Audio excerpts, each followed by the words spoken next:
여러분의 계좌는 아직도 파란불이십니까? 저희가 빨갛게 바꿔드리겠습니다. 손실극복 프로젝트 나만 믿고 따라와. 네, 오늘 국내장 오랜만에 양 지수가 상승하면서 거래를 마쳤습니다. 네. 뭐 아침까지만 하더라도 미국장에서 엔비디아 실적이 장 마감하고 나오는 바람에 미국장도 좀 애매하게 끝났거든요. 맞아요. 근데도 계속해서 이 디커플링이 되고 있는 모습들이 이어지고 있습니다. 아이 뭐 우리 증시가 오르는 디커플링이야 언제든지 환영하는 부분 컴온. 예, 아니겠습니까? 그렇습니다. 예. 자, 오늘 뭐 시장에서는 AI와 관련된 뭐 큰 신적 이벤트를 지나가면서 네. 역시 또 계속해서 가는 업종이 가는구나라는 시장이었습니다. 그렇습니다.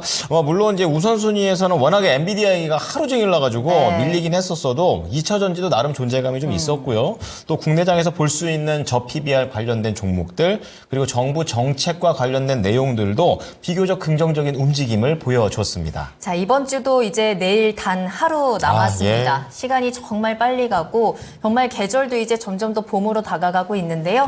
계절이 바뀌듯 여러분들의 포트도 수익도 조금 더 따뜻해질 수 있도록 네. 저희와 함께 해보시길 바라겠습니다. 오늘 함께 해주실 두 분 소개해드립니다. SK인베스트먼트의 송가람 대표님, ISS의 박수범 이사님과 함께 할게요. 안녕하십니까? 어서 오십시오. 반갑습니다. 고맙습니다.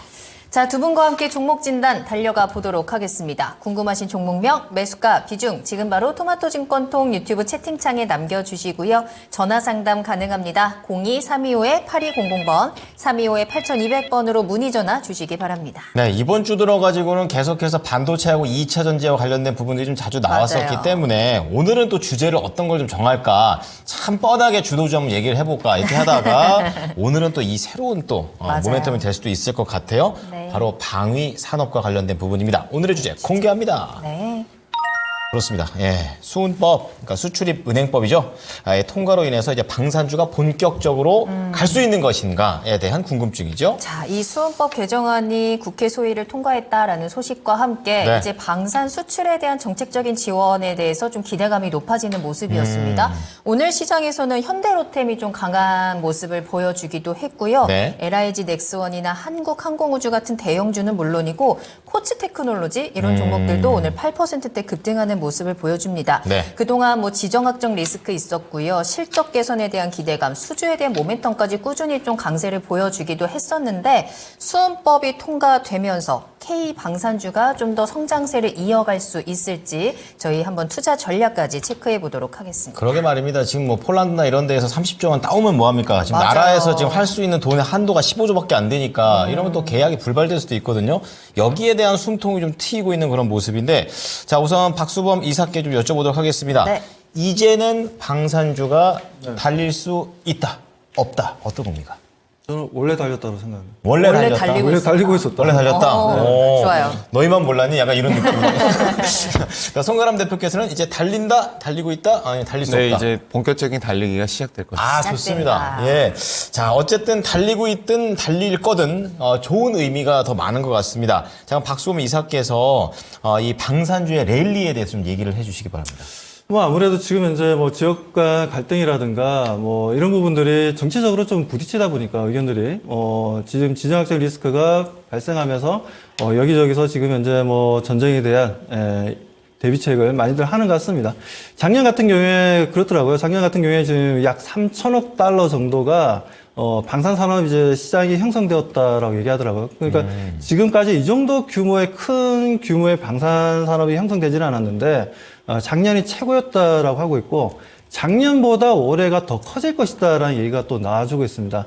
뭐 그만큼 우리가 방위산업 관련해서는 대체적으로 이제 미국이라든가 독일이라든가 일본이라든지 이런 쪽에서 원래 그 주도하는 사업이었는데 지금 현재 우리나라가 상당히 많은 다양한 품목과 다양한 국가 쪽으로 수출 물량을 상당히 좀 많이 좀 늘려나가고 있습니다. 그렇기 때문에 이 부분을 통해서 하나의 뭐 반도체 못지않게 조선 못지않게 상당한 시장이 좀 커지고 있고 그리고 최근 2년 동안 우리가 수출 물량이 방위산업 수출 물량이 약 5배나 엄청나게 커졌습니다.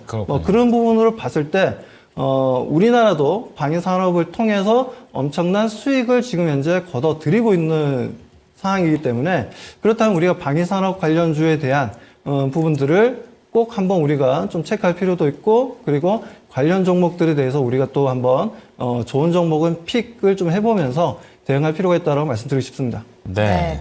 사실 방산주에 대해서는 최근에 뭐 천궁부터 시작해서 폴란드 수출에 대한 여러 가지 좀 이슈들이 있었는데요. 그쵸. 근데 지금 시장에서는 어쨌든 반도체 그리고 2차 전지도 조금 움직이고 특히나 반도체 안에서도 AI 반도체 종목도 굉장히 순환매 빠르게 움직이고 있는데 이렇게 순환매 너무 빠르다 좀 머리 아프다 하는 시점에서 우리 투자자들이 그런 방산주에 조금 더 관심을 가져보는 것도 지금 시장에서 좀 더 유리할 수 있을까요?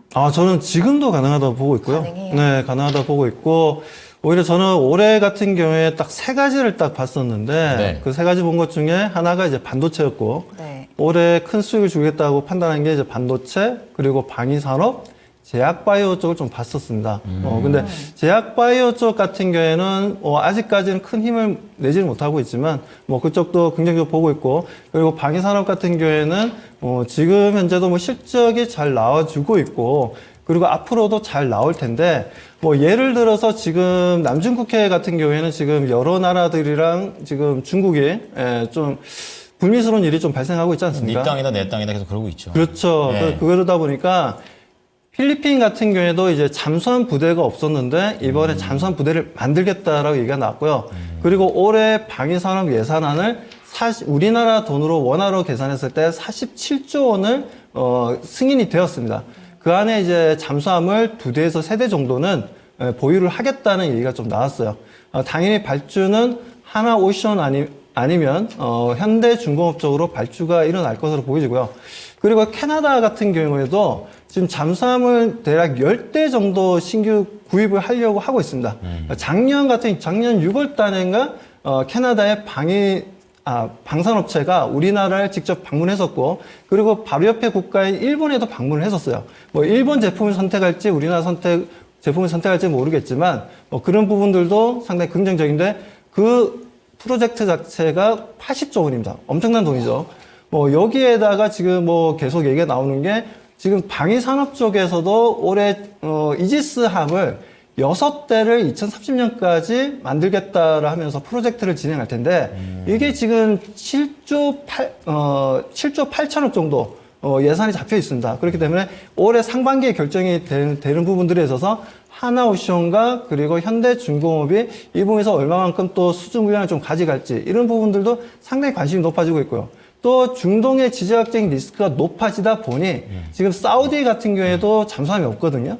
잠수함 4개를 지금 이제 사드리겠다라고 얘기하면서 이런 내용이 나오다 보니까, 그렇다면 독일 제품보다는 좀 저렴하면서도 독일 제품과 조금 기술력으로 좀 약간 뛰어난 가성비가 좋은 한국 제품이 좀 수출 물량이 좀 늘어나지 않겠냐라는 관점도 있습니다. 그래서 지금 동남아 시장을 비롯해서 남미 같은 경우에도 마찬가지예요. 남미 같은 경우에도 보게 되면 지금 거의 다 잠수함들이 1970년, 80년대 구입한 잠수함들입니다. 그러다 보니까 상당히 노후화가 많이 됐죠. 기본적으로 40년에서 50년 이상 된 잠수함들을 가지고 있다 보니까 그 교체 주기가 왔다라고 판단하고 있고, 그 교체를 하기 위해서 많은 컨택을 하고 있는 것으로 알고 있습니다. 그렇듯이 방위산업이 국내에서도 지금 현재 발주가 많이 일어나겠지만, 해외 쪽에서도 올해도 마찬가지로 상당한 발주가 일어날 것으로 보고 있어서 저는 상당히 긍정적으로, 실적이 좋으면 자동적으로 주가도 올라가는 거니까요.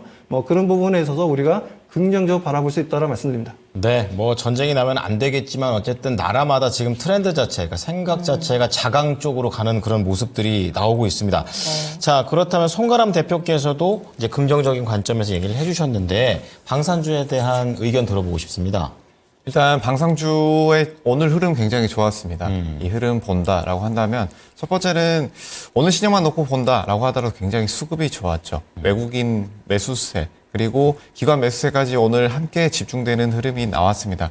이런 흐름이 사실 이렇게 드문 흐름이었다라고 보여지는데, 최근 들어서 2차 전지주들, 그리고 반도체주들 강한 흐름이 나왔지만, 짧게 순환매 돌면서 이 수급 부분에 있어서는 양 시장 모두에서 강하게 올라오는 경우는 드물었다라고 보이는데, 오늘 시장에서는 이 방산주가 전반적으로 추가적으로 강세가 나오는 모습, 그리고 수급적인 면에서 함께 올라오는 모습을 봤을 때 단기적인 모습, 다음 주에도 우리가 충분히 추가 상승 기대해 볼 수 있는 위치가 아닌가라는 점 먼저 말씀을 드리겠고요.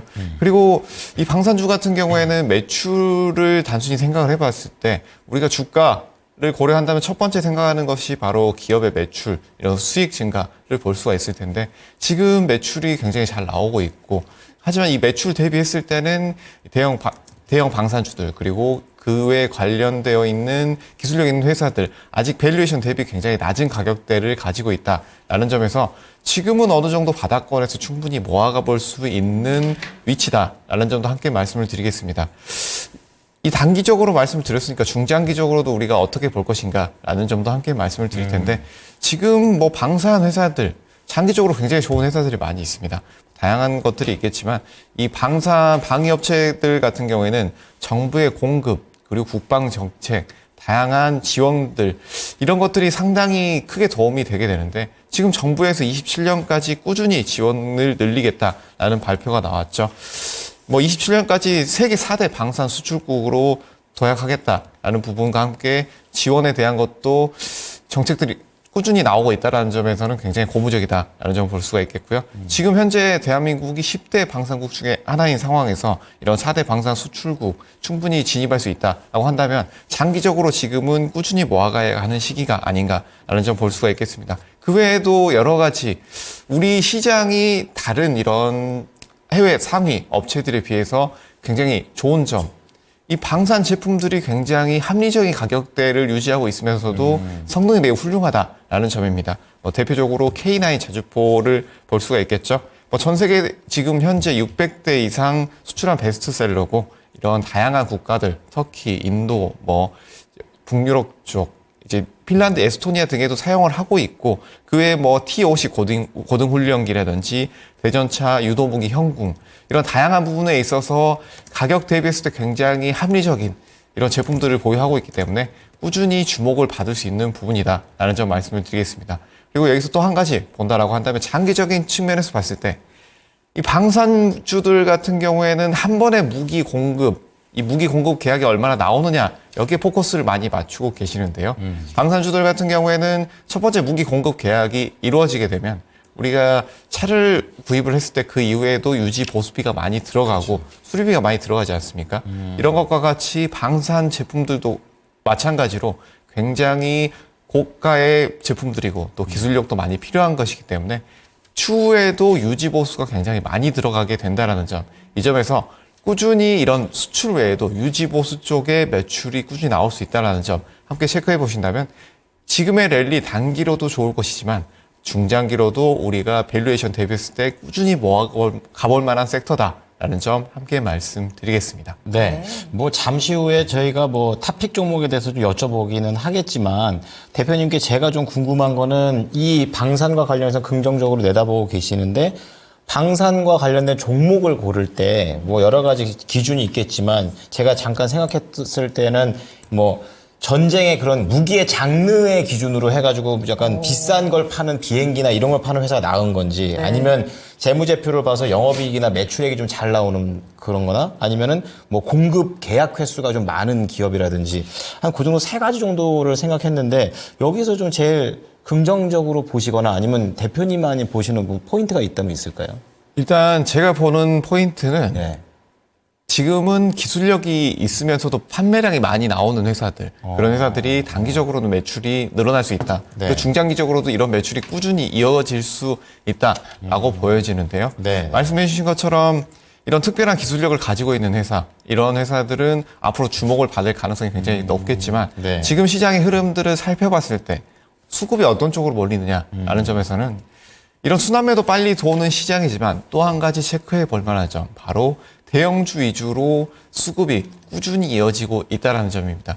특히 우리나라 대형 방산주들 같은 경우에는 꾸준히 수주를 늘려가고 있는 만큼 이런 수급의 증가 동향세 그리고 꾸준한 매출 증가세를 본다고 한다면 지금 투자 노려보고 계신 분들은 어느 정도 가격대가 조금은 있겠지만 단기 눌림대를 이용해서 이런 대형 방산주들을 먼저 매수 측면으로 보시는 것이 어떨까라는 점도 함께 말씀드리겠습니다. 네, 기술력과 판매량 거기에다가 이제 수급까지 딱 사이에 모든 걸 만족하는 종목 대형주 쪽에서 한번 찾아보자고 얘기를 하시네요. 네.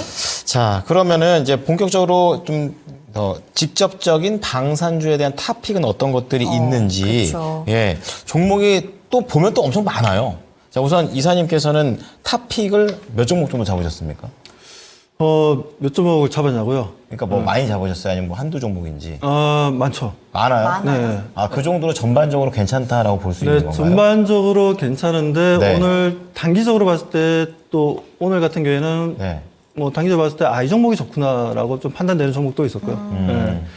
다른 종목들도 너무나 좋은데 실적도 잘 나오고 너무나 좋은데 조금 더 후발주자로 나중에 움직일 수도 있겠구나라는 느낌의 종목들이 좀 많이 있었어요. 그럼 그런 종목도 좀 소개 좀 해주실 수 있을까요? 오늘은 확실하게 현대로템이 가기는 했잖아요. 그렇죠. 현대로템이 오늘 엄청나게 크게 움직였습니다. 네. 현대로템이 뭐 K2 흑별전차를 만드는 회사이기도 하고 지금 폴란드에 1000대 정도를 판매를 해야 되는 부분들에 있어서 수은법에 어떻게 보면 지금 현재 당장 직접적인 수혜가 예상되는 종목이기도 하고 그리고 현대로템 우리가 그 수은법이 개정을 됨으로 인해서 소위 얘기해서 이거는 차관입니다. 차관. 그러니까 우리 그 상대방 국가에서 무기를 수입하고 싶은데 현금 캐시가 없다 보니까 그렇다면 너네들이 금융 쪽에서 돈을 빌려주면 우리가 너네 무기를 사 가지고 갈게. 그런 개념이거든요. 우리나라에서 대출 받아가지고 사가겠다. 그렇죠. 대출받아서 사가는 거죠. 이 부분은 뭐 조선 쪽도 그렇고요.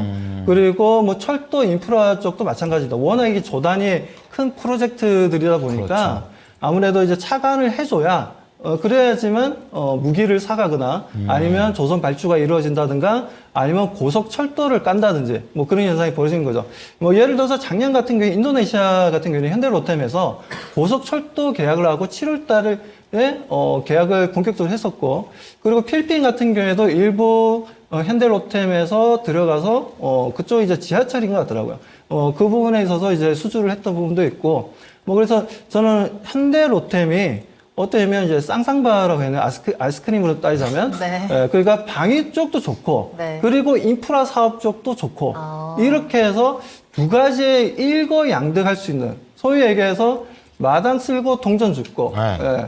뭐 그런 형태의 일거양득을 할 수 있는 회사다 보니까 오늘 방해산업 관련주 중에서 가장 크게 움직였다라고 판단하고 있습니다.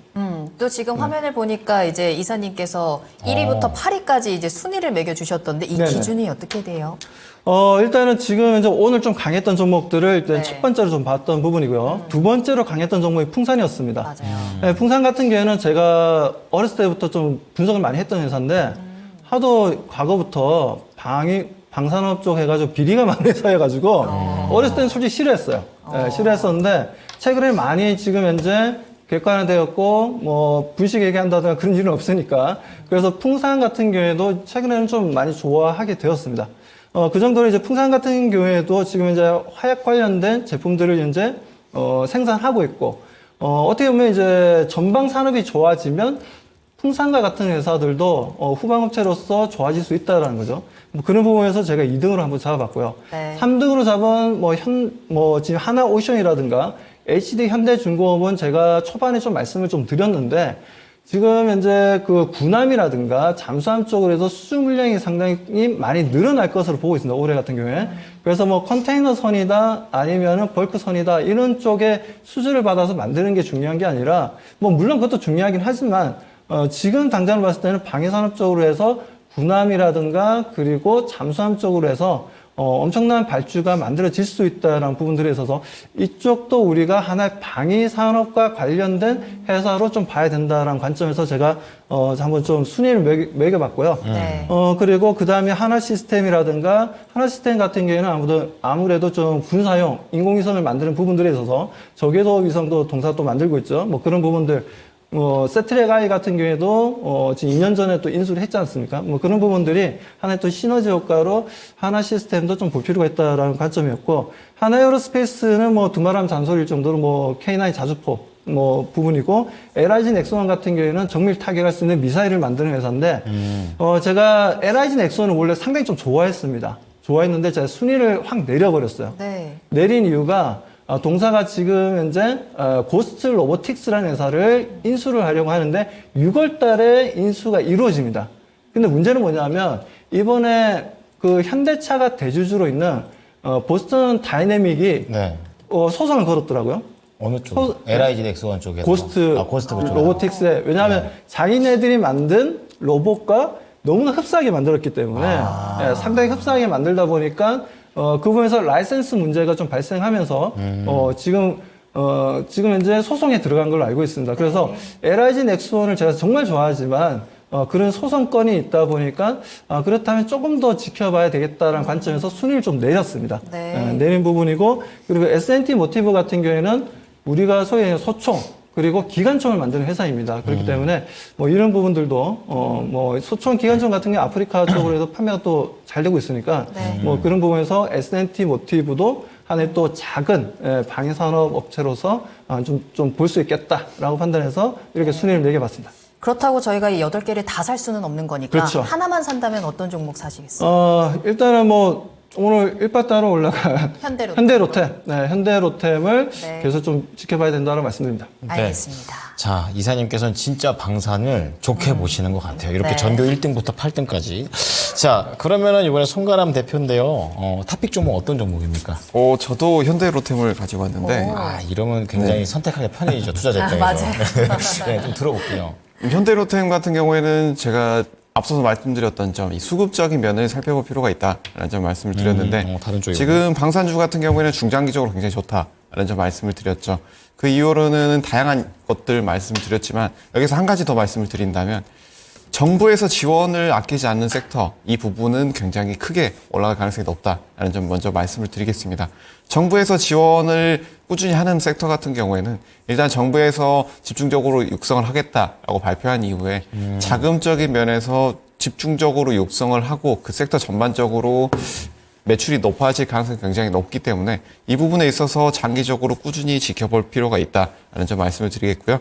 여기에서 한국형 MTA 도입 부분도 우리가 이슈를 한 가지 살펴볼 필요가 있는데 여기에서 수출의 은행에서의 이 증가, 차관 증가가 어느 정도 늘어난다라는 점에서 굉장히 고무적이지만 여기서 이 한국형 MTA 도입 부분에 있어서도 법령 개정 그리고 조직 신설을 통해서 지금의 어느 정도 이 빠르지 않은 시스템을 좀 더 가다듬는다면 이 방산주들에 있어서는 더 큰 호재가 될 수 있다라는 점 볼 수가 있을 텐데 지금 방산 시스템 같은 경우에는 기존의 이런 재래식 무기들 같은 이런 숫자에 연연해서 바로바로 생산하는 것들보다는 이런 비대칭 전략의 고성능 무기들 빠르게 생산하는 것이 필요한 시기이기 때문에 이런 한국형 MTA 이 부분에 있어서 활성화된다고 하면 수출 부분에 있어서도 좀 더 좋은 흐름이 나올 수 있다라는 점도 볼 수가 있겠습니다. 네. 이런 장기적인 흐름을 본다라고 할 때 우리가 전 세계적으로 어떤 기업들이 어떻게 하고 있는가라고 볼 수가 있을 텐데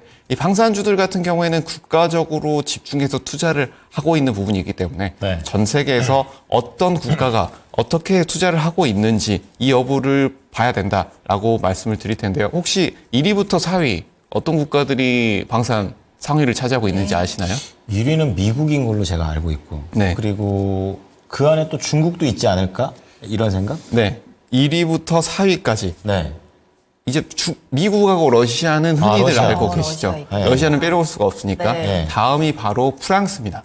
프랑스. 그리고 여기에서 말씀해 주신 중국이 4위인데요. 네. 이 미국은 독보적인 1위. 그리고 러시아가 16%, 프랑스가 11%, 중국이 5%를 차지하고 있는데요. 지금은 뭐 톱10 방산 수출국 중 하나 국내가 지금 차지하고 있지만 아직까지 비중은 상당히 높습니다. 하지만 여기서 굉장히 고무적인 부분을 우리가 본다라고 한다면 비용적인 측면이라고 할 수가 있을 텐데요. 앞서서도 설명을 간단하게 드렸지만 이런 다양한 제품군들 같은 경우에는 지금 가격 대비했을 때 지금 굉장히 좋습니다. 특히 이런 K9 전차 같은 경우에는 이 가격 대비, 성능 대비 가격적인 측면으로 봤을 때 이 독일의 레오파드 전차라든지 전 세계에서 가장 전차를 잘 만드는 나라가 어디냐라고 했을 때는 독일을 손꼽아서 뽑겠지만 지금 수출 물량이 꾸준히 늘어나고 있는 건 바로 K9 전차인데요. 이 K9 전차 같은 경우에는 가격 대비했을 때 메리트가 3대에서 4대 정도까지도 굉장히 높은 가격 대비 비슷한 성능 대비 가격 메리트를 가지고 있기 때문에 앞으로도 굉장히 크게 늘어날 가능성이 높다라는 점 말씀을 드리겠습니다. 이런 말씀드렸던 것들 중에 이제 K9 자주포나 고등물량기 이런 꾸준히 판매하고 있는 회사가 바로 현대로템이고 그리고 이사님이 앞서서 말씀해 주신 것처럼 이 재건 쪽 인프라에도 다시 한번 좋은 흐름이 나올 수 있다라는 점에서는 지금 흐름 굉장히 지켜볼 만하다.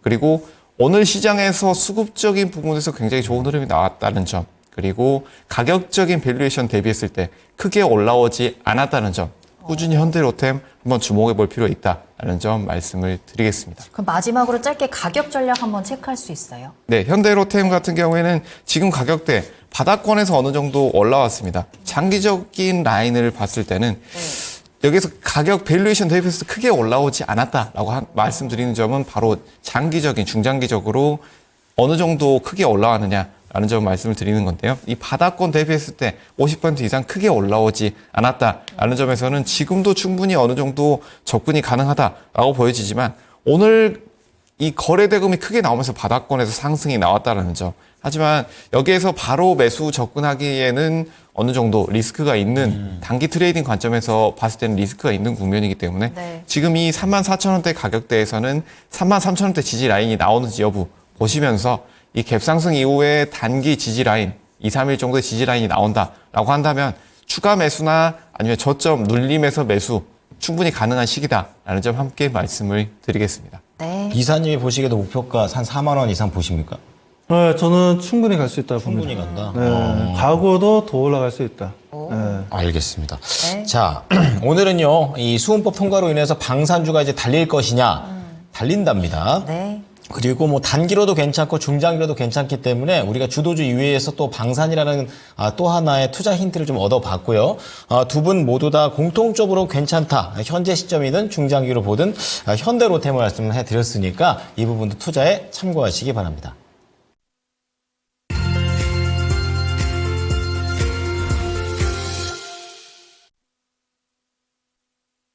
네, 나만 믿고 따라와 스피드 종목 진단 출발하겠습니다. 네. 종목명, 매수가, 비중 지금 바로 채팅창에 남겨주시면 실시간으로 해결책 전달해드리고 있고요. 전화 주시기 바랍니다. 02-325-8200번, 325-8200번 열어두겠습니다. 네, 첫 번째는 유튜브에서 찌유공주님께서 네. WCP 보니까 이게 분리막 관련된 종목이라고 알려져 있는데 이 종목을 46,000원에 사셨고 이제 오늘 또 움직임이 괜찮았었기 때문에 약간의 수익권을 접어든 그런 상황입니다.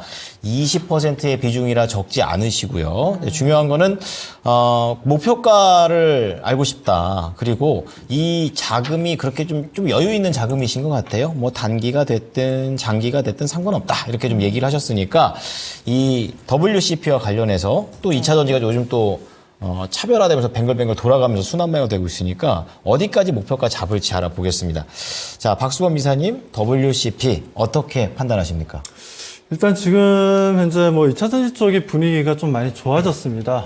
전체적으로 보게 되면 지금 양극재 쪽이 1월 달에 수출 물량이 상당히 좀 크게 늘어나면서 좋은 움직임을 좀 가져가고 있다라는 건 상당히 좀 긍정적이다라고 보이고요.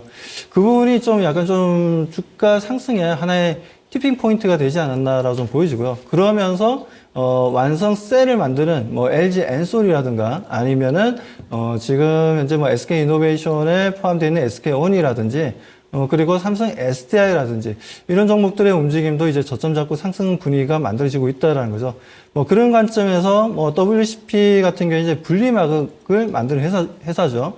분리막을 만들고 있고 주 거래처가 삼성 SDI 쪽입니다. 분리막 한다면 뭐 전 세계적으로 SKI 테크놀로지가 가장 유명한 회사이긴 하지만 뭐 그에 못지않게 WCP 같은 경우에도 같이 움직임을 좀 보여준다라는 부분들에 있어서 지금 3원계 배터리가 당분간은 주도할 수밖에 없는 시장이기 때문에 뭐 그렇게 된다면 지금 WCP 같은 경우에도 차트 흐름이라든가 전체적인 수급적인 움직임이라든지 이제는 저점을 잡고 다시 한번 추세 상승 전환으로 좀 변화를 보여주고 있다는 거죠. 그럼 차트를 보면서 좀 말씀을 좀 드리도록 하겠습니다. 자, 동사 같은 경우는 8월 달까지만 하더라도 정말 좋은 주가 상승 랠리를 좀 보여줬습니다. 그러다가 피크아웃 되고 난 이후부터 계속해서 주가는 좀 내려왔죠. 계속 내려왔고 그리고 바닥 따지면 어느 정도 만들어지면서 중간중간 반등이 나오긴 했지만 크게 퍼포먼스는 보여주지 못했어요. 하지만 평균 거래량이 꾸준하게 증가하면서 다시 한 번 더 전 고점 부근인 52,000, 3,000원 부근을 돌파하기 위한 상승 추세를 만들어주고 있고 거래량도 지금 현재 이틀 연속으로 100만 주 넘게 형성되고 있고 오늘 같은 경우에도 장중에는 5만 원 근처까지 올라갔다가 좀 내려오긴 했지만 이런 부분들은 일부 소위 얘기해서 이 부근에 좀 물려 계시는 분들이 일단 반등 시에 현금 확보하자라는 관점에서 매도 물량이 좀 나오면서 살짝 윗꼬리를 좀 달았다라고 좀 판단하고 있기 때문에 동사 같은 경우에는 지금 현재 보유를 하셔야 되고 좀 더 추가적인 상승을 기대하시면서 저는 5만 5천 원에서 6만 원 사이 정도는 무난하게 단기적으로 좀 올라올 수 있다라고 판단하고 있습니다. 그리고 그 이후에 어떤 이슈라든가 내용에 따라서 실적이라든가 그런 부분들을 좀 체킹을 해보시면 더 보유해도 괜찮을지 아니면 여기서 스탑을 해야 될지 그때 가서 이제 답이 나올 것으로 보고 있기 때문에 아무튼 지금 현재는 무조건 곰이다. 네. 자, 그 정도 목표 가격대면은 한 작년 9월에서 10월 사이 정도의 가격대가 되겠습니다. 우선 보유하시고요. 5만 5천 원에서 6만 원 정도의 1차 목표가를 제시를 해 드릴 테니까 네. 잘 대응해 보십시오. 네. 다음 상담은 MDS 테크 이어가도록 하겠습니다. 삐박님이신가요? 매수가는 2,050원이고요. 비중 5% 담으셨는데요. 단기 부탁드려요 하셨어요. 아무래도 이 종목이 또 엔비디아 관련주로도 좀 연결이 되어 있다 보니까 네. 이 실적 관련해서 좀 단기적인 트레이딩 관점에서 접근을 하신 것 같습니다. 들어가신 가격도 최근 가격인 것 같고요. 근데 이제 오늘은 약간 이제 약보합에서 거래를 마쳤네요. 1,932원으로 살짝은 손실을 보고 있는 상황이긴 한데 내일은 조금 분위기가 달라질 수 있을까요? 단기 트레이딩 어떻게 전략 짜면 좋아요? 네, 이 MDS 테크 같은 경우에는 잘 아시는 것처럼 이 인베디드 소프트웨어 관련해서 개발하는 업체죠. 이 인베디드 소프트웨어 쪽은 전장 사업 쪽 그리고 또 한 가지 이 방산 쪽에도 관련이 돼 있고 여기에서 그 외에도 이 AI 반도체 관련해서도 엔비디아 관련해서도 이슈 머리를 하면서 최근에 주가 등락폭이 상당히 커지고 있다라는 점 볼 수가 있겠습니다. 이 인베디드 소프트웨어 같은 경우에는 이 내장형 소프트웨어이기 때문에 수요가 그렇게 많지는 않다. 하지만 공급이 어느 정도 늘어나게 된다라고 한다면 매출 부분에 있어서는 충분히 늘어날 수 있는 부분이 있다라는 점 먼저 말씀을 드리겠고요. 하지만 지금은 이 단기 이슈로 움직였기 때문에 말씀해 주신 것처럼 단기 트레이딩 관점에서 우리가 어떻게 움직여야 될지 이 점을 먼저 살펴봐야 된다라는 점 말씀을 드리겠습니다. 지금 가격대 위치 보시게 되면 2,000원대 라인대를 지속적으로 단기로 돌파를 시도를 하고 있지만 자꾸 눌리고 있죠. 지금 가격대는 어느 정도 손절 라인을 잡으시고 이 라인대에서 돌파 이후에 분할로 매도를 하시면서 가져가 보시는 것이 좋겠다라는 점 말씀을 드리겠습니다. 지금 손절 라인을 1,800원 제시해 드리도록 하겠고요. 1차 목표가 2,200원, 2차 목표가 2,300원 제시해 드리도록 하겠습니다. 네, 일단 지금 시간외에서 시장 전에 엔비디아 주가가 굉장히 세게 올라가고 있는 상황이기는 하거든요. 그쵸. 같이 좀 이 흐름 참고해 보셔도 좋을 것 같고요. MD스테크 가격 전략 전해드렸습니다. 1,800원 손절가, 2,200원, 2,300원까지 목표가 확인하시기 바랍니다. 네. 이건 약간 중간에 좀 궁금한 건데. 네. 이사님, 엔비디아가 어제 실적 발표를 하고 난 다음에 시간외에서 9% 갔었거든요. 근데 지금은 프리마켓에서 13%거든요. 그러니까 네네네. 더 세진 거잖아요. 그렇죠. 그러면 이런 엔비디아와 관련된 AI 종목들을 계속 긍정적으로 봐도 되는 겁니까? 그러니까 왜 우리가 최근에 엔비디아가 이틀 3일 정도 크게 조정받았잖아요. 그랬죠. 이 받은 이유가 제가 아는 친구한테 물어봤어요. 미국 쪽에 있는 친구한테. 네. 야, 이 엔비디아 왜 이래 갑자기? 물어봤어요. 그러니까 하는 얘기가 이거 콜옵션 가지고 있던 애들이 정리한 거다. 그러니까 기존에 주식을 가지고 있던 사람들이 이제 다 왔으니까 이제는 좀 수익 실현하자라는 관점이 아니라 네. 옵션 쪽에서 콜옵션 쪽의 물량이 많이 나오면서 그쪽에서 포지션을 누군가 정리를 하면서 단기간 조정받은 거기 때문에 아무것도 아니라는 거죠. 그러니까 주가는 다시 올라간다라는 거죠. 그런 뜻이군요. 네네네. 자, 그럼 지금 현재 엔비디아의 흐름 자체가 내일 국내 시장에 또 계속해서 AI 쪽 연결이 될지 보셔야 될 것 같습니다. 네. 자, 이번에는요, 부자 되자님께서 이것도 엔비디아 또 HBM 이쪽입니다. 제우스인데요. 사시고 싶으신 거예요. 네, 매수 문의인데 지금 사도 될까요? 라고 좀 말씀을 해 주셨습니다. 오늘 제우스가 전약 후강, 아니죠. 그냥 전강 후강, 강강 그랬는데 12% 급등했단 말이죠. 그래서 2만 원을 넘겼고 거래량도 굉장히 많이 실리는 그런 모습이었습니다. 외국인과 기관의 동반 매수세 속에서 움직인 제우스가 되겠는데요. 자, 이런 상황이 계속 더 갈 것으로 지금 판단을 하시는 것 같습니다. 자, 이 부자대자님의 제우스, 이거 사도 될까요, 이사님? 일단 뭐 기술적으로 봤을 때는 일단 그 최근에 무상증자를 해서 1월 16일 날 권리락이 좀 발생하면서 주가가 좀 쭉 내려왔어요. 그랬군요. 예, 그러면서 뭐 좀 조정이라기보다는 좀 행보를 좀 했죠. 행보를 했고 거래량도 오늘 739만 주 잘 형성되었습니다. 주가 또한 지금 이제 12%나 지금 올라가는 흐름들을 보여줬는데 일단 단기적인 어떤 뭐 기술적인 반등이 되었든 아니면은 제우스의 앞으로의 성장 스토리에 대한 긍정적인 투자 심리가 만들어지면서 올라갔든 간에 지금은 제가 봤을 때는 단기 상승, 기술적으로 봤을 때 단기 상승 위치는 맞고요. 그렇기 때문에 저는 제우스를 들고 계시다면 뭐 계속 사고 싶다. 네. 사고 싶다면 사셔도 상관없어요.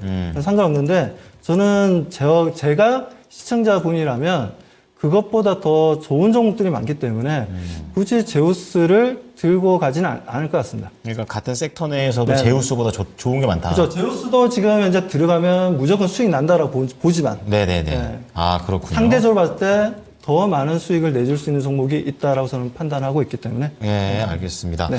참 지금 가격대에서도 들어가도 괜찮다라는 그런 관점으로 이해하면 되는 거죠? 네, 맞습니다. 예. 자, 제우스였습니다. 매수 가능하시고요. 수익도도 올릴 수 있는 그런 상황인데 중요한 건 더 좋은 종목이 그 안에 또 있다라는 겁니다. 네. 그래서 지금 당장 제우스도 물망에 놓으시고 또 다른 종목도 같이 보시면서 수익을 극대화하는 전략으로 가보셨으면 좋겠습니다. 네. 계속해서 다음 상담입니다. 유튜브에서 곽보영님께서 남겨주신 종목이고요. 대형 포장 진단할게요. 1210원에 매수하셨고요. 비중 15% 담으셨습니다. 조금은 지금 수익을 챙겨가고 계시는 구간이고 대형 포장도 좀 계속 내려오다가 작년 말부터 시작해서 조금씩 반등의 모습을 보여주고 있거든요. 특히나 올해 초에는 좀 급등하는 굉장히 큰 상승세를 보여주기도 했는데 꾸준히 그래도 우상향하는 모습이 그려집니다. 이 상승하는 이유가 또 좀 궁금하기도 하고요. 우리 목표가를 어디까지 잡을 수 있을까요? 이 테마 같은 경우에는 목표가를 잡기가 참 애매한 테마다라고 어떤 볼 수가 테마예요? 있죠. 네. 최근 이 정체주들도 꾸준히 움직이고 있는데 이 대형 포장도 이 정치주들 중에 하나로 최근에 많이 움직이고 있었다라고 볼 수가 있겠습니다. 하지만 지금 이 대형 포장 같은 경우에는 회사 자체는 걸판지 전문 상자 전문 기업입니다. 시장 점유율도 상당히 높고 10% 가까운 점유율을 가지고 있고 회사 자체도 나쁘지 않은 회사지만 주가가 크게 움직이는 것들은 이 테마로 움직이는 것들이기 때문에 어떤 테마로 움직이는지 이슈를 체크를 하시고 단기 트레이딩 관점에서 접근해 보시는 것이 좋겠다라는 점 말씀을 드리겠고요. 이 골판지 관련된 회사들은 이전에는 포장지 관련해서 이 환경 이슈라든지 그 외에 다양한 이슈들이 있을 때마다 이 테마로 움직임이 나왔었죠. 하지만 최근 들어서는 이 조국 관련주로 해서 이 정치 관련주들로 엮여서 움직이는 흐름이 나왔다라고 볼 수가 있습니다. 이런 단기 테마로 움직이는 시총이 작은 종목군들 같은 경우에는 여기에서 지금 매수하신 가격대가 상당히 좋지만 여기서 매수하신 가격대 이탈 나오게 된다면 비중을 확 줄이시는 방법을 추천을 드리겠고요. 상승하더라도 빠르게 분할로 매도로 접근을 해보시는 것이 좋겠다라는 점 말씀을 드리겠습니다. 기술적인 흐름 살펴볼 텐데요. 이 매수하신 가격대 1200원대 이 라인이 이탈이 나오면서 거래대금이 늘어난다라고 한다면 차익 실현을 하신 다음에 다시 한번 노려보시는 것이 어떨까라는 점 말씀드리겠고요. 지금 보유하신 가격대 1,300원대 돌파 이후에 추가 상승 나올 것으로 보이고요. 1차 목표가는 1,400원을 드리도록 하겠고 여기에서는 이제 분할로 이 구간에서는 분할로 조금씩 이제 매도를 하시면서 빠르게 단기 차익 실현을 노리시는 것이 어떨까라는 점 함께 말씀을 드리겠습니다. 네, 대형 포장 정치 테마로 움직인다라는 점 염두에 두시면서 수익을 실현하고 또 리스크 관리도 필요하다라는 점 좀 적절하게 잘 활용해 보시면 좋을 것 같고요. 1차적으로 1,400원 목표가 전해드렸으니까요. 수익 꼼꼼하게 잘 가져가시기 바랍니다. 네. 자, 다음 종목은 애몽님께서 한국가스공사를 올려주셨는데요. 이거 굉장히 좀 오랜 시간 가지고 계셨던 것 같습니다. 매수가가 32,870원인데요. 이게 한국공사가 이때가 언제입니까? 1월 중순 이후부터 굉장히 계단처럼 계단 형식으로 좀 빠르게 치고 올라가서 최근에 31,000원 근처까지도 장중에 도달하는 흐름들을 좀 보여주고 있습니다. 10% 비중이신데 저 PBR 이걸로 좀 엮여 있는 것 같다고 좀 말씀을 하시면서 왜 이렇게 상승하는지에 대한 궁금증이 우선 있으시고 그리고 이제 거의 매수가 근처까지 회복을 했기 때문에 여기에서 내가 어떤 걸 해야 되는지 궁금하다 이렇게 좀 말씀을 해주시는 것 같아요. 자, 한국가스공사 PBR 보니까 0.25밖에 안 됩니다. 자, 이사님께서는 한국가스공사 어떻게 처리하는 게 좋을까요? 저는 동사에 대해서는 좀 정리하자라고는 관점입니다. 네, 정리하자는 관점인데 그 말 말씀하신 대로 지금 이제 밸류업 프로그램이 다음 주에 정부에서 발표가 있습니다. 26일이죠. 그렇죠. 그러다 보니까 지금 그 내용 때문에 좀 올라온 거지 실질적으로 지금 천연가스 국제 선물 가격이 보면 거의 뭐 1.5달러 정도? 예, 거기서 계속 아래 위로 왔다 갔다 하고 있어요. 계속. 많이 내려왔죠, 저게. 예, 많이 내려왔죠. 과거에는 3달러까지도 갔었는데, 네. 그 절반 수준까지 좀 내려와 있는 부분이다 보니까, 아무래도 지금 실적에 대한 기대감은 좀 없다라고 저는 보고 있고요. 오히려 지금 현재, 손실에 대한 부분들도 좀 생각해야 되지 않나라고 판단하고 있고, 그리고 동사가 배당을 할 정도로 지금 현재 유동성 자산이 풍부한 건 아닙니다. 부채 비율이 워낙 높다 보니까 현금 자산이 1조 원 넘게 가지고는 있지만 이걸 배당하기에는 상당히 부담스럽다는 거죠. 부채가 너무나 많다 보니까 그런 관점에서 보게 되자면 아마 제가 봤을 때는 한국가스공사가 이번에 밸류업 프로그램을 통해서 공기업들도 배당에 참여해라라고 얘기하더라도 한국가스공사 같은 경우는 좀 패스할 가능성이 높지 않나. 부채가 워낙 높기 때문에 그런 관점에서 최근 올라온 건 그야말로 이제 저평가되어 있던 부분이 단기간에 어떻게 보면 지금 대략적으로 한 40% 정도 올라왔지만 네. 주가 상승을 보여줬지만 그래도 PBR이 0.27배입니다.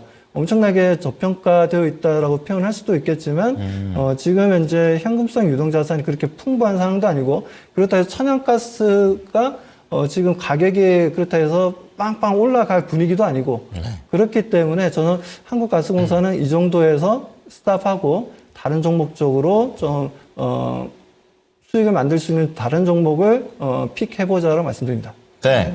자, 매도 의견 드리겠습니다. 지금 움직이는 것은 이 정부의 정책과 관련된 기대감이 종목에 반영이 되고 있습니다. 그렇기 때문에 이게 딱 끝났을 때 그 다음에 올라갈 수 있는 모멘텀은 아직 부재한 상황이라서 한국가스공사 이번에 상승하는 기회를 잘 활용하셨으면 좋겠습니다. 네.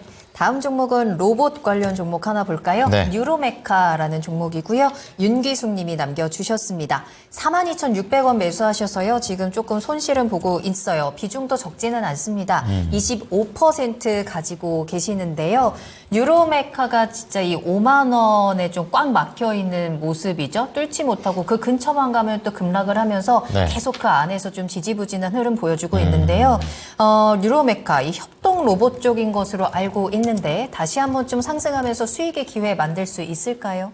지금 로봇주들이 조금 쉬어가고 있죠. 네. 이 협동 로봇 부분이 기존에 이런 가정용 로봇이 다시 한번 이슈가 있을 때 그 이전에 협동 로봇이 가장 먼저 강했습니다. 이 휴머노이드보다 협동 로봇 부분 같은 경우에는 이런 정부나 기업 로봇 산업 부분에 있어서 첫 번째 투자 타겟이었다. 그리고 적극적인 차세대 먹거리였다. 라는 점에서는 지금 어느 정도 쉬어가고 있지만 이런 국내 스마트 팩토리 시장 같은 경우에는 연평균 10% 이상씩 꾸준히 성장 가능성이 높은 시장에 있기 때문에 그리고 또 한 가지 앞으로 이렇게 개발되는 정보통신 분야의 기술력이 도입이 된다라고 한다면 지능형 공장은 앞으로의 생산 능력 그리고 효율성까지도 꾸준히 늘어날 가능성이 높다라는 점에서 매출 증가의 가능성이 굉장히 높다라고 볼 수가 있겠죠.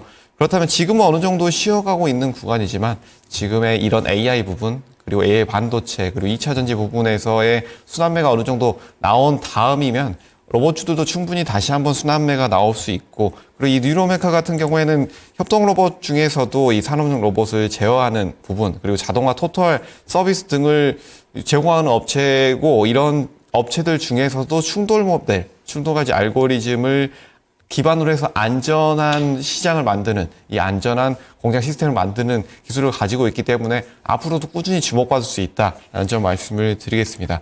기술적인 흐름 살펴볼 텐데요. 말씀드렸던 것처럼 지금 최근에 다시 한번 올라왔다가 다시 눌리는 흐름이 나오고 있습니다. 로봇주들은 꾸준한 관심을 받고 있는데요. 이 거래 대금이 크게 나온 이후에 어느 정도 눌림이 나오고 있지만 이 상승했을 때 거래 대금이 다시 나오지 않고 있다라고 있는 점은 지금 매수 주체들이 아직까지 매도로 돌아서지는 않았다라는 점. 그래서 지금은 어느 정도 다시 매수로 단기적으로 눌렸기 때문에 매수로도 충분히 접근이 가능한 구간이다라는 점 말씀을 드리겠습니다. 지금 가격대 다시 눌린 가격대인 36,000원대 이탈이 나오지 않는다면 꾸준히 가져가 볼 만한 가격대다라고 말씀을 드리겠고요. 손절가 36,000원 그리고 1차 목표가 48,000원 제시해 드리도록 하겠습니다. 네, 윤기숙님이 추매도 가능할까요? 라고 하시는데요. 네, 현재 가격대에 충분히 추매가 가능하고요. 지금은 어느 정도 추매를 통해서 보신다라고 한다면 이 로봇주들의 미래 가치 그리고 밸류에이션 자체를 생각을 하시고 분할로 바닥권에 접근을 해보시는 것이 맞다라는 점 말씀을 드리겠고, 단기로 접근을 해보신다라고 한다면 지금 강한 이슈가 있는 AI 반도체 쪽 이쪽을 보시는 것이 맞겠지만 이 장단점이 있기 때문에 지금은 로봇주들 같은 경우에는 충분히 안정성 있게 접근할 수 있는 위치다. 하지만 빠른 접근을 노려보신다면 뭐 AI 반도체 이쪽을 보는 것도 나쁘지 않다라는 점 함께 말씀드리겠습니다. 네, 뉴로메카 진단 도와드렸고요. 36,000원이 지지되는지 고 확인하시고 48,000원 목표가입니다. 추가 매수 가능하다라는 점 잘 활용해 보시기 바랍니다. 네. 다음은 김케이트님께서 올려주신 이 신재생 에너지와 관련된 한화솔루션 볼 텐데요. 네. 오늘 급락했습니다. 그렇죠. 그 실적 발표하고 컨퍼런스 콜 이렇게 하고 있는데 이제 그때 이제 급락했다라는 그런 보도들이 쏟아지고 있습니다. 사셨던 가격이 52,500원에 매수가 그리고 5%의 비중입니다. 사신 이후로 한번 이제 깨고 내려온 다음에 회복되지 않고 있는 흐름들이 연출되고 있고, 소식들 보게 되면 대부분 마진에 대한 그런 부정적인 내용들 그리고 전망까지도 어둡다라는 그런 얘기들이 나오게 되면서 이거를 가지고 가야 됩니까? 아니면 말아야 됩니까? 손절까지도 지금 고려하고 계시는 상황입니다. 네. 자, 이사님, 한화솔루션 어떻게 하는 게 좋아요? 네, 일단은 지금 이제 하나솔루션을 가지고 계신 분도 마찬가지, CS-윈드를 가지고 계신 분들도 마찬가지일 거예요. 다들 신재생 에너지 쪽에 좀 주가가 계속 흘러내리는 분위기입니다. 이 분위기가 좀 만들어지는 건 제가 봤을 때는 정부 정책의 영향이 좀 크다라고 저는 판단하고 있고요. 그렇기 때문에 최근 하나솔루션 같은 경우에도 이제 좀 인력을 좀 정리하는 국내 영업 파트라든가 전체적으로 생산 쪽 파트를 전체적으로 좀 정리하는 분위기였어요. 워낙 좀 현 정부가 원전은 좋아하는데 신재생에너지 쪽은 워낙 안 좋아하다 보니까. 근데 의외로 하나솔루션 하면 이제 큐셀이라는 브랜드를 가지고 있지 않습니까? 그 회사의 그 큐셀이라는 브랜드가 유럽이라든가 북미 시장에서는 상당히 좀 브랜드가 있는 파워를 가지고 있습니다. 그래서 동사 같은 경우에는 오늘 좀 크게 급락을 하기도 했었고, 오늘 실적 발표를 했는데 매출은 그렇게 큰 변화는 없었지만 영업이익 쪽에서 좀 변화가 있었다는 부분들, 많이 줄어들었다는 부분들이 있어서 그렇다면 이게 좀 단기로 끝나는 게 아니라 올해 상반기도 어떻게 보면 실적이 좋지 못할 가능성이 높지 않겠냐라는 관점인 것 같아요. 그런 관점에서 오히려 하나솔루션을 탈피해서 다른 종목으로 좀 교체 매매해보자라는 물량이 좀 많지 않았나라고 판단하고 있고요. 물론 저도 지금 신재생 에너지가 이렇게까지 좀 내려와서 조금은 당황스럽게 합니다. 왜냐하면 유럽이나 미국 같은 경우에도 아리백을 통해서, 그러니까 신재생 에너지를 통해서 반도체를 만들든 자동차를 만들어야 그러니까 관세가 부과되는 부분들을 많이 좀 세이브할 수 있는 부분들이 있는데, 이런 부분들이 지금 안타까워요. 정부에서 왜 이렇게 지금 신재생 에너지를 그냥 가만히 놔둬도 괜찮을 것 같은데 굳이 이렇게 좀 압력을 좀 준다 했네요. 국내 시장에서도. 그러니까 국내 시장에서 시작되는 신재생 에너지 프로젝트가 거의 없다라고 보면 됩니다. 지금 현재 진행 중인 프로젝트도 과거에 문재인 정권 때 있었던 프로젝트가 지금 계속해서 진행 중이지, 윤석열 정권 들어서서는 없다라는 거죠. 그런 부분들이 너무나 아쉽고 안타깝다라고 판단하고 있는데, 아무튼 지금 시청자분이 보셨을 때 이걸 계속 끌고 가야 되나라고 생각을 하실 거예요. 근데 지금은 좀 참아보세요. 좀 참아보시고, 그래도 북미 시장이나 유럽 시장에서는 그래도 매출이 꾸준하게 잘 나오고 있기 때문에, 그렇다면 지금 이제 전 저점 부근인, 26,000원만 깨지 않는다면, 26,000원만 깨지 않는다면, 제가 봤을 때는, 다시 한 번 더 반등 시점을 줄 것으로 좀 기대하고 있습니다. 그리고 해외 수주 물량은 앞으로 올해도 마찬가지로 계속 늘어나면 늘어나지 줄어들지 않을 거고요. 또 미국의 IRA법에 통해서도 이제는 자금 수혜를 또 받을 때가 또 되었기 때문에 올해 얼마만큼 IRA법을 통해서 하나솔루션이 그에 따른 이제 베네핏이 형성될지 그런 걸 좀 보고 판단하셔도 늦지 않다고 말씀드립니다. 그럼 지금 3만 원 미친데 목표가는 얼마나 잡을까요? 지금 이제 목표가를 지금 바로 말씀드리기는 좀 그렇고요. 손절가를 신경을 더 많이 쓰면 그렇죠. 되는 이제 겁니까? 일단은 손절가에 좀 더 집중하시고 그때 가서 뭐 정부 정책의 변화가 있다든지 네. 아니면 해외 쪽에 어떤 이슈가 나온다든지 그렇게 되면 그에 따라서 목표가를 조정해서 설정할 수 있다라 말씀드립니다. 네. 자, 우선 손절가 26,000원 제시를 하고 모멘텀들이 좀 남아있는 부분이 있습니다. 이것에 대한 결과가 공개가 됐을 때 그때 체크하시면서 그 가격대에서 고민을 다시 한번 해보셨으면 좋겠습니다. 네, 다음 종목입니다. 땅하늘님, 하나손해보험 가지고 계시고요. 수익도 잘 보고 계시고요. 매수하신 가격 좋습니다. 3,974원에 또 3% 이제 살짝 담으셨는데요. 하나손해보험도 이제 밸류업에 대한 기대감 실리면서 좀 급등하는 모습이 나왔었고 최근에는 좀 횡보를 하고 있습니다. 이제 다음 주에 정책 발표에 맞춰서 또 하나손해보험도 그에 맞춘 배당을 재개한다라는 소식들도 좀 들리는 것 같은데요. 주가 그러면 한 번 더 올라갈 수 있을지 아니면 여기서 조금은 관리를 해야 되는 건지 어떻게 할까요? 일단 결론부터 말씀드리면 네. 한 번 더 올라간다. 네. 라는 점 먼저 말씀드리겠고, 이 저PBR 종목 같은 경우에는 가장 먼저 보셔야 될 점, 바로 주가가 올라가게 되면 저PBR의 이 메리트는 떨어질 수밖에 없다라는 점인데요. 이 저PBR 섹터 자체가 이 기업이 가지고 있는 가치 대비했을 때 주가가 상당히 낮다, 저평가가 되어 있다라는 점이기 때문에 그 점 대비했을 때 상당히 많이 올라왔다라고 한다면 주가가 올라올 때마다 우리가 지금 리스크 관리는 필요한 시기다라고 볼 수가 있겠습니다. 일정적인 측면에서도 우리가 지금은 주의가 필요할 텐데요. 다음 주 정부 발표를 앞두고 있고 정부 발표 직후에도 올라갈 것으로 예상은 되지만 이런 호재 뉴스 이후에 급락하는 경우도 상당히 많이 있습니다. 그런 흐름이 나오게 된다면 이런 보험주들 같은 경우에는 제가 이런 저PBR 종목군들을 볼 때 보험주들이 마지막에 큰 흐름이 나올 것이다. 하지만 이 보험주들이 오른다고 한다면 굉장히 크게 주의해야 된다. 이때부터는 고점 신호가 올 것이다 라는 점을 말씀을 드렸었는데요. 이 이유 외에도 한 가지 더 집중하셔야 될 점은 거래대금이 상당히 낮다라는 점입니다. 이 회사들은 기존의 이 은행주들과 함께 상당히 소외되어 있었다.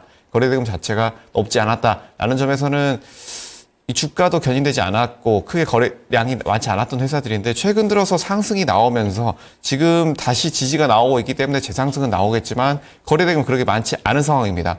여기에서 이런 호재 뉴스와 함께 차익 실현 물량이 크게 나온다라고 한다면 크게 눌리면서 제자리까지는 아니더라도 어느 정도 하락 수세가 높아질 수 있는 측면이 있기 때문에 여기에서는 우리가 리스크 관리가 필요한 구간이다.